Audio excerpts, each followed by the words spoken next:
제16장 동아시아의 운명과 중국 문화의 확산. 동아시아 문명을 잉태한 중국의 역할을 너무 과장해서는 안 되겠지만 그 역할에 큰 기여도를 부인할 수는 없다. 중국 문자가 한국과 일본에서 끈질기게 버틴 것은 거의 만년 전 중국에서 시작되었던 동식물의 가축화, 작물화가 20세기에 남겨놓은 흔적이라고 말할 수 있다. 동아시아 최초의 이 농경민들이 이룩한 업적 때문에 중국은 중국화될 수 있었다. 중국의 역사는 동아시아 역사 전체를 파악할 수 있는 열쇠. 이민, 차별 철폐, 여러 가지 언어 사용, 민족적 다양성. 나의 집이 있는 캘리포니아는 이처럼 논쟁의 소지가 있는 정책들을 앞장서서 시행하는 지역이었지만 지금은 오히려 그 반대 방향으로 앞장서고 있다. 나의 아들들은 로스앤젤레스의 어느 공립학교에 다니고 있다. 이 학교의 교실들을 둘러보면 학생들의 얼굴 생김새에 대한 생각들이 저절로 떠오른다. 이 아이들이 집에서 사용하고 있는 언어는 80개가 넘고 영어를 사용하는 백인 아이들은 오히려 소수 집단에 속한다. 내 아이들의 학교 친구들을 살펴보면 그들의 부모나 조부모 중 적어도 한 명 이상이 예외 없이 미국이 아닌 곳에서 태어났다. 내 아이들의 조부모, 네 사람 중에서도 3명도 그런 경우였다. 그러나 이민의 물결은 아메리카가 이미 수천 년 동안 갖고 있었던 다양성을 다시 복원시키고 있을 뿐이다. 유럽인들이 정착하기 전에도 미국 본토에는 아메리카 원주민들의 수백 개 부족과 수백 개 언어가 공존했으며 이 지역 전체가 단일 정부의 통제를 받게 된 것은 겨우 지난 100년 사이의 일이었다. 이 같은 측면에서 미국은 아주 일반적인 나라다. 세계적으로 인구가 가장 많은 6개국 중에서 한 국가를 제외한 나머지는 모두 최근에 와서 정치적 통일을 이룩한 나라들이며 지금도 수백 개 언어와 민족, 집단이 공존하고 있는 도가니이다. 예를 들어 러시아는 원래 모스크바를 중심으로 한 작은 슬라브족 국가였는데 우랄 산맥을 넘어 팽창하기 시작한 것은 겨우 1582년부터였다. 그때부터 19세기에 이르기까지 러시아는 수십 개의 비슬라브계 민족들을 흡수했으며 그중 많은 민족들은 지금까지도 각자 고유의 언어와 문화적 동질성을 유지하고 있다. 미국의 역사는 그 자체가 대륙이 지금처럼 미국화되는 과정이었던 것처럼 러시아의 역사는 러시아가 지금처럼 러시아화되는 과정이었다. 인도, 인도네시아, 브라질도 최근에 이룩된 정치적 창조물이며 각각 850개, 670개, 210개 언어가 공존하고 있다. 이 같은 도가니의 규칙에서 단 한 곳 예외적인 존재가 바로 전 세계에서 인구가 가장 많은 나라 중국이다. 오늘날의 중국은 적어도 일반인들이 보기에는 정치, 문화, 언어 등의 측면에서 획일적인 나라처럼 보인다. 중국은 BC 221년에 이미 정치적으로 통일되었고 그때부터 지금까지 거의 그 상태를 유지했다. 현대 유럽에서는 변형된 수십 가지 알파벳이 사용되고 있는데 중국의 경우에는 문자가 처음 생긴 이후로 오직 하나의 문자 체계밖에 없었다. 중국의 12억 인구 중에서 8억 이상이 만달리너를 사용한다. 이는 전 세계에서 단연 최다 인구가 모국어로 사용하는 언어다. 더구나 나머지 인구 중에서 3억 정도가 사용하고 있는 7개 언어도 스페인어와 이탈리아어가 유사한 것만큼이나 만달리너와 유사한 언어들이다. 그러므로 중국은 도가니가 아닐 뿐더러 중국이 어떻게 중국화되었느냐고 묻는 것 자체가 오히려 우스꽝스럽게 느껴진다. 중국은 유사 이래로 거의 처음부터 지급의 중국이었기 때문이다. 이렇게 우리는 중국의 통일성을 너무나 당연시하기 때문에 그것이 얼마나 놀라운 착각인지를 망각하기 쉽다. 중국은 겉으로는 통일이 되어 있는 것처럼 보여도 사실은 그렇지 않다. 그것은 유전적인 문제 때문이다.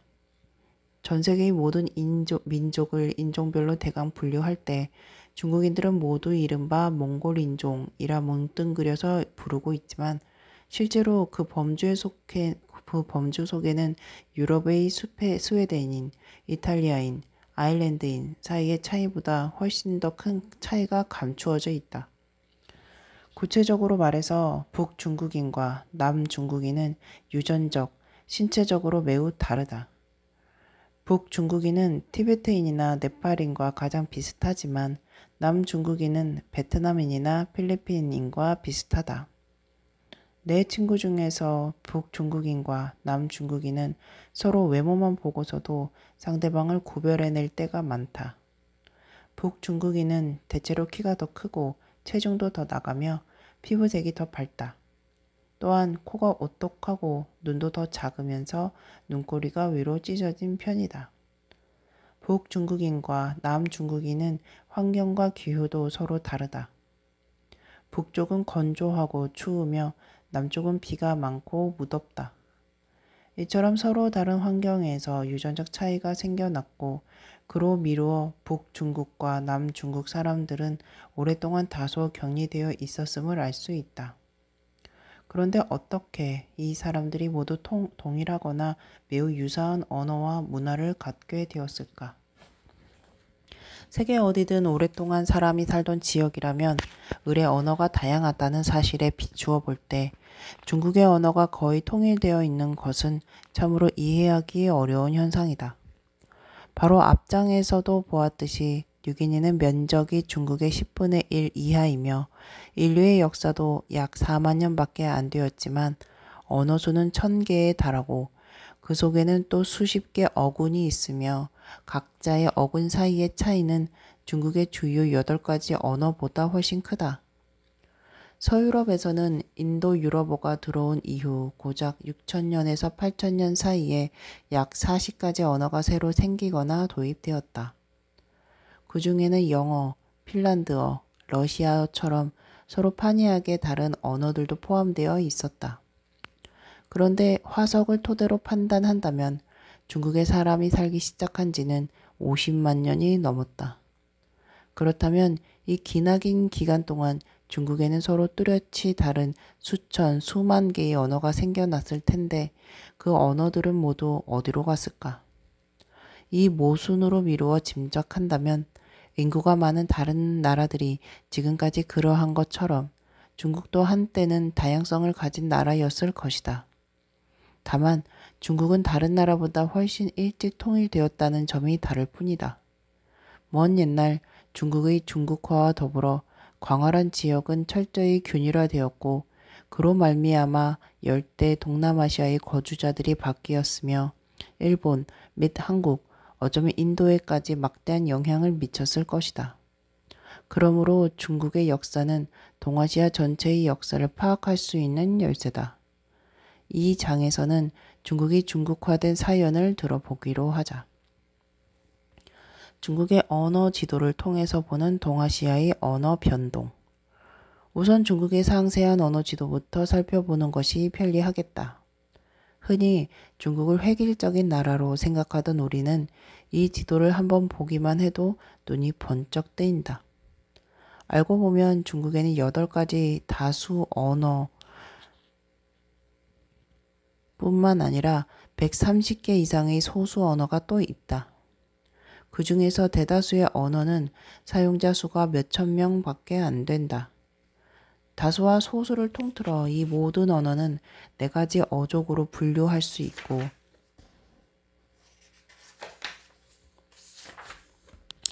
각각의 어족은 그 분포 면적이 제각기 크게 다르다. 한쪽에는 만달린어와 그 친척 언어들이다. 이것이 바로 중국 티베트 어족의 중국어 어파며 북중국에서 남중국까지 연속적으로 분포되어 있다.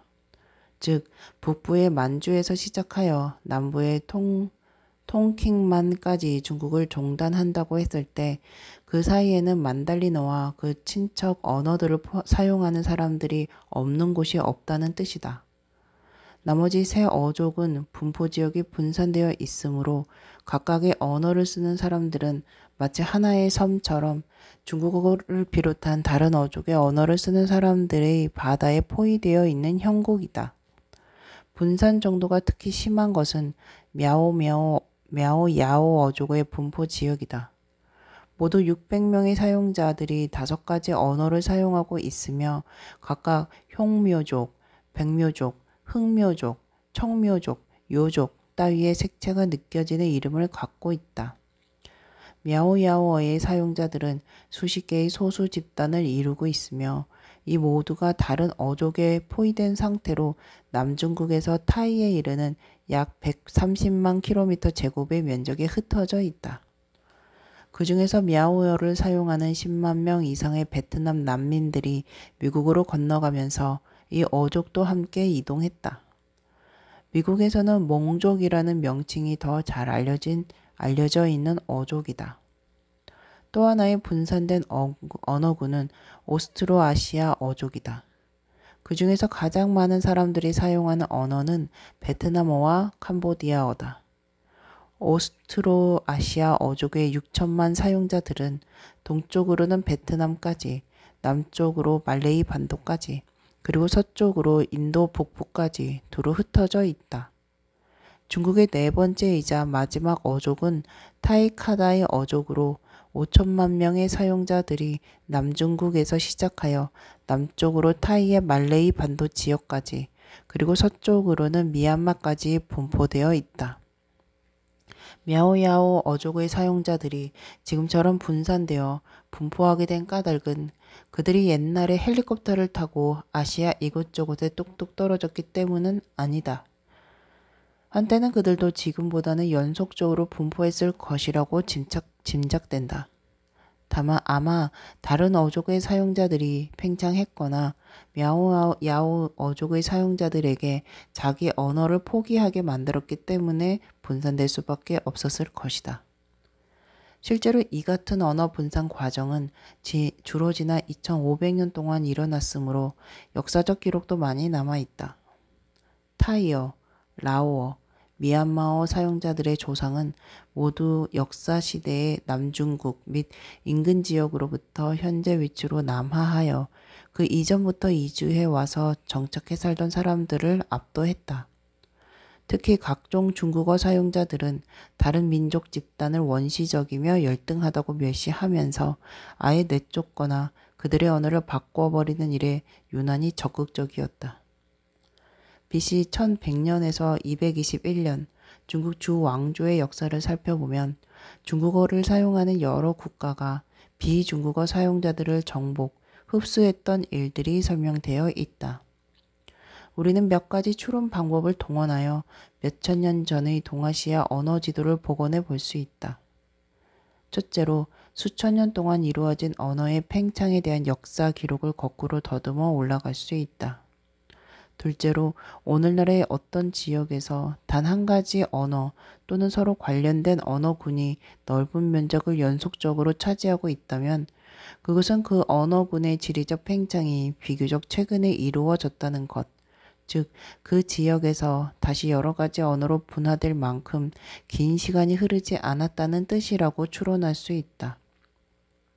마지막으로 앞의 경우와는 반대로 오늘날의 어떤 지역에 어느 어족에 속하는 언어들이 매우 많다면 그것은 그 어족이 분산되기 시작했던 중심지로부터 멀지 않다는 뜻이라고 추론할 수 있다. 이 같은 세 가지 추론 방법을 이용해 언어의 시계를 거꾸로 돌려보았을 때 내릴 수 있는 결론은 북중국은 원래 중국어를 비롯한 중국 티베트 어족의 사용자들이 차지하고 있었다는 것. 남중국의 여러 지역은 마오야오, 오스트로아시아, 타이카다이 어족의 사용자들이 각각 차지하고 있었다는 것. 그리고 중국 티베트 어족의 사용자들이 다른 어족의 사용자 대부분을 남중국으로 쫓아냈다는 것이다.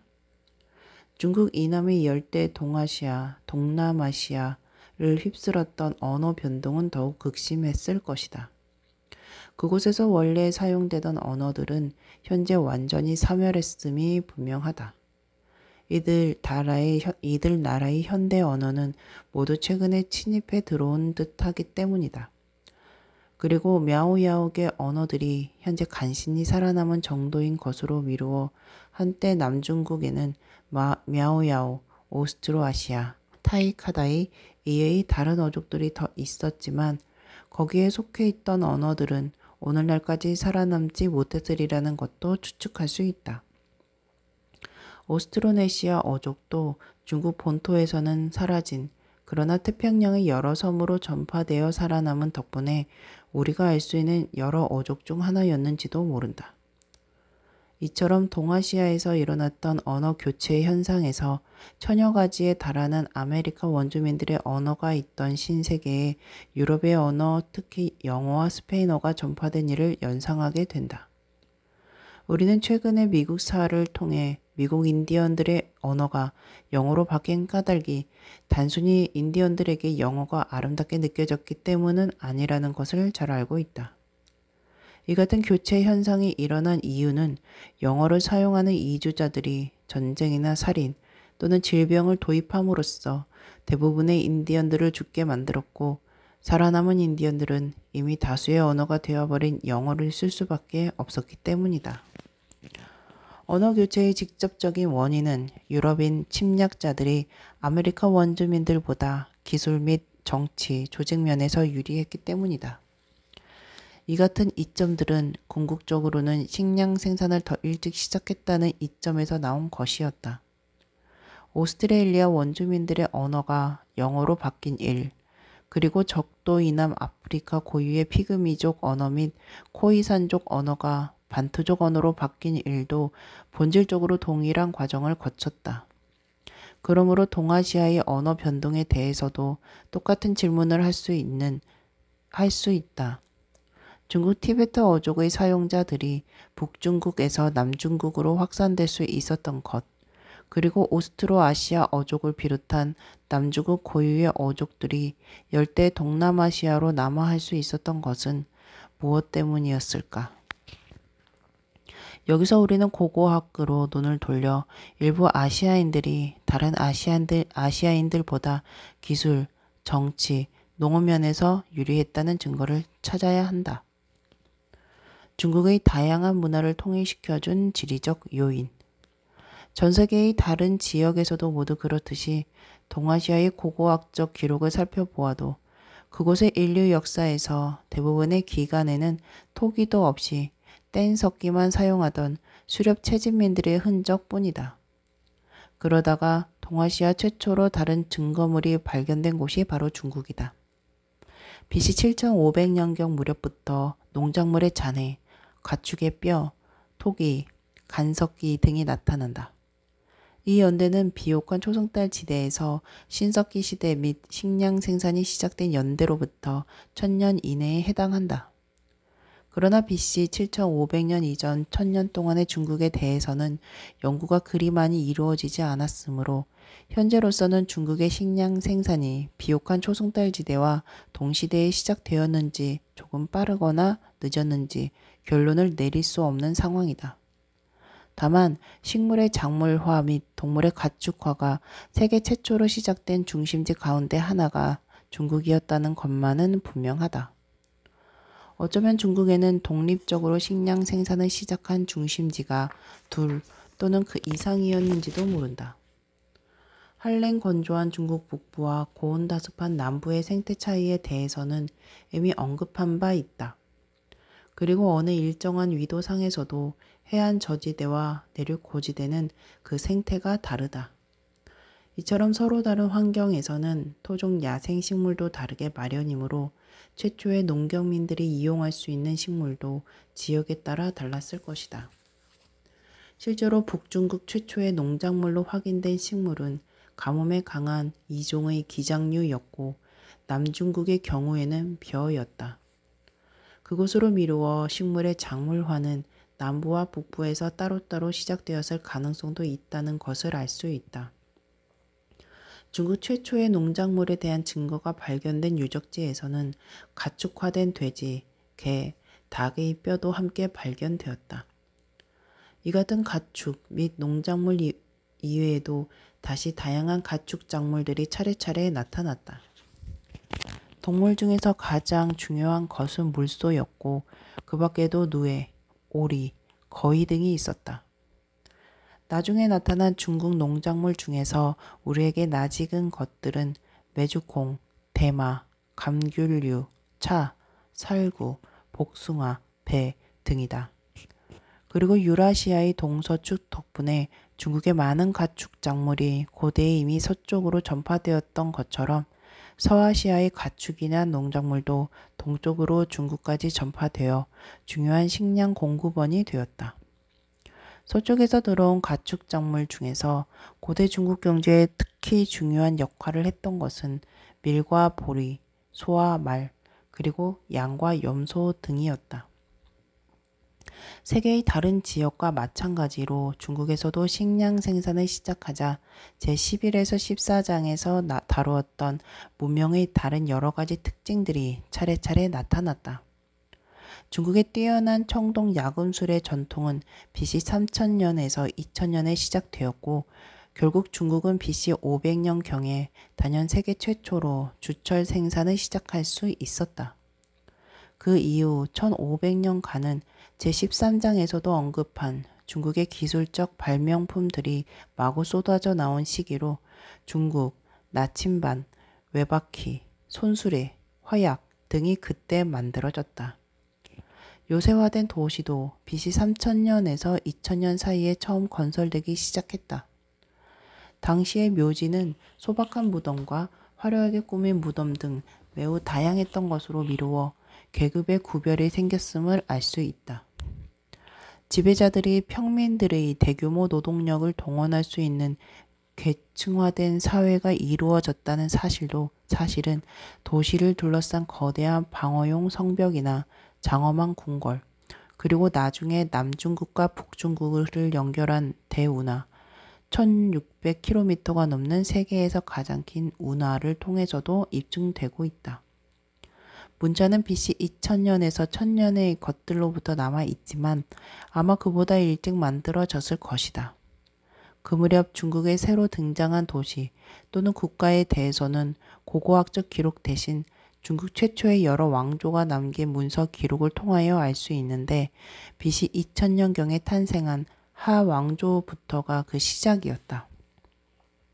중국은 면적이 넓고 생태 또한 다양하여 수많은 지방 문화가 생겨났으며 그 문화들은 토기나 인공물의 유형에 따라 고고학적인 식별이 가능하다. BC 4000년에서 3000년에 이 같은 지방 문화들은 지리적으로 팽창해 상호작용과 경쟁을 통하여 합쳐지기 시작했다. 다양한 생태를 가진 여러 지역 사이에서 가축작물의 교환이 이루어져 중국의 식량 생산이 풍부해졌듯이 다양한 문화를 가진 여러 지역 사이에서 교환이 이루어짐에 따라 중국의 문화 및 기술도 풍부해졌고 전쟁을 일삼는 여러 추장 사회 사이의 매서운 경쟁은 더 크고 중앙집권화된 국가 형성을 야기했다. 중국에서도 남북 방향의 농작물 확산은 지연되었지만 남북 아메리카나 아프리카보다는 정도가 덜했다. 왜냐하면 중국의 남북 방향은 거리가 짧았고 멕시코 북부나 아프리카처럼 사막으로 단절되었거나 중앙아메리카처럼 비좁은 지역으로 단절되지 않았기 때문이다. 동서로 흐르는 중국의 긴 강들은 해안과 내륙 사이에서 농작물 및 기술 확산을 도왔으며 동서 방향이 넓고 지형도 비교적 원만하여 결국 두 강이 운하로 연결되었으므로 남북 방향의 교환도 쉬워졌다. 이 같은 지리적 요인들로 인해 중국은 일찌감치 문화적, 정치적으로 통일될 수 있었다. 서유럽의 경우에는 비슷한 모양의 땅이면서도 지형이 험난하고 각 지역을 이어주는 강이 없어서 오늘날까지도 문화적, 정치적 통일이 이루어지지 못했다. 동아시아 내에서 가장 혁신적으로 문물을 발전시킨 중국.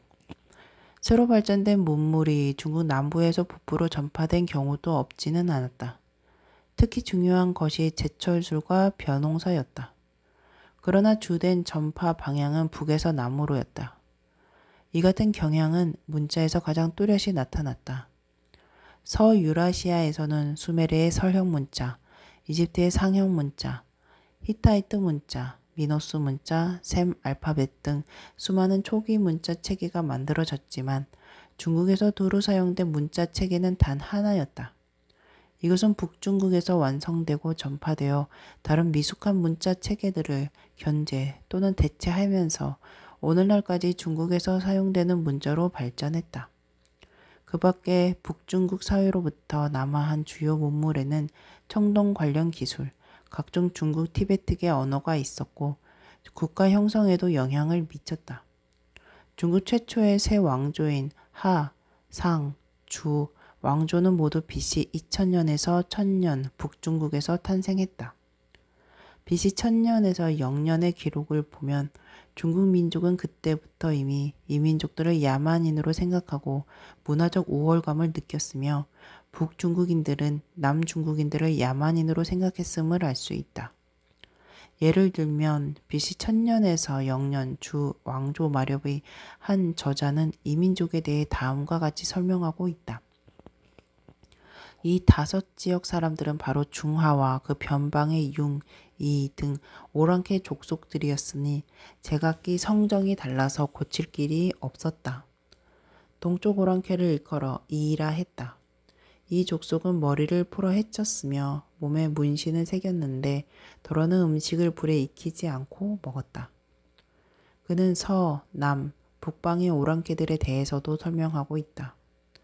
그들은 모두 야만적인 풍습에 젖어 있어서 발을 안쪽으로 오므리거나 이마에 문신을 새기거나 털가죽 옷을 입거나 동굴에서 살거나 곡식을 먹지 않거나 음식을 날로 먹었다고 했다.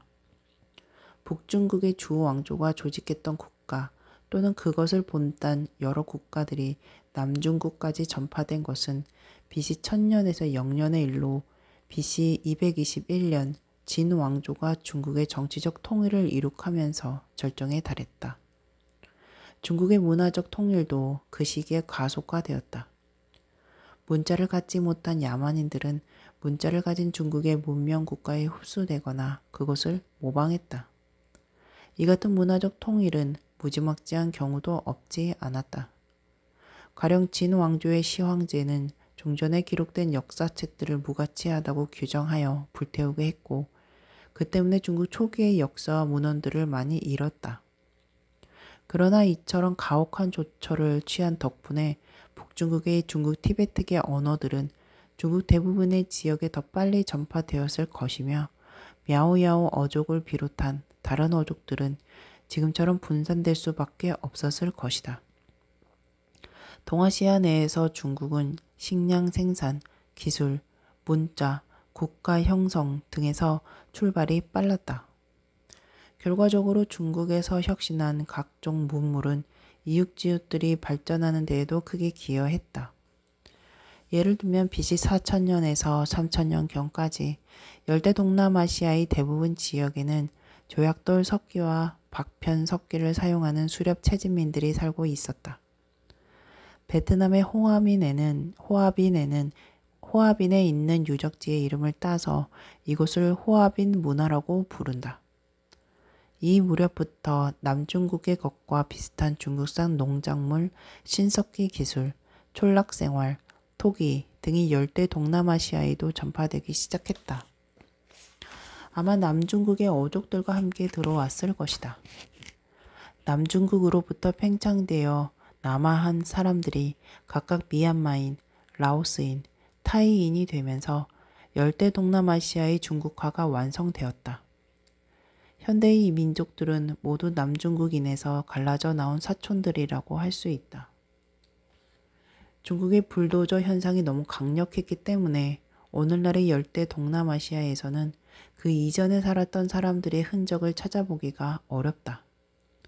다만 말레이 반도의 세막 네그리토, 안다만 제도 사람들, 스리랑카의 베도리드 네그리토 세 개의 수렵 채집민 집단이 잔조해 있을 뿐인데 이들의 모습으로 미루어 열대 동남아시아에 살고 있던 사람들은 현대 뉴기니인들처럼 피부가 검고 곱슬머리였을 것이라고 짐작할 수 있다. 피부색이 밝고 직모인 남중국인이나 그들에게서 갈라져 나온 현대의 열대 동남아시아인들과는 전혀 달랐던 것이다. 현대 동남아시아에 남아있는 네그리토들은 어쩌면 뉴기니에서 처음 이주한 사람들과 동일한 조상을 가진 마지막 생존자들인지도 모른다. 한국과 일본은 지리적으로 격리되어 있어서 동남아시아와 달리 언어나 신체적 유전적 특징까지 잃어버리지는 않았지만 역시 중국의 영향을 많이 받았다. 한국과 중국은 BC 2000년에서 1000년 중국에서 별을 받아들였고 BC 1000년에서 0년에는 청동 야금술, AD 1년에서 1000년에는 문자를 각각 받아들였다. 중국에는 서아시아의 밀과 보리도 한국과 일본에 전해주었다. 그러나 이렇게 동아시아 문명을 잉태시킨 중국의 역할을 너무 과장해서는 안 된다. 동아시아에서 이루어진 문화적 발전이 모조리 중국에서 비롯되었던 것은 또 아니고 한국인, 일본인, 열대 동남아시아인들이 아무것도 발명하지 못한 야만인이었던 것도 아니기 때문이다.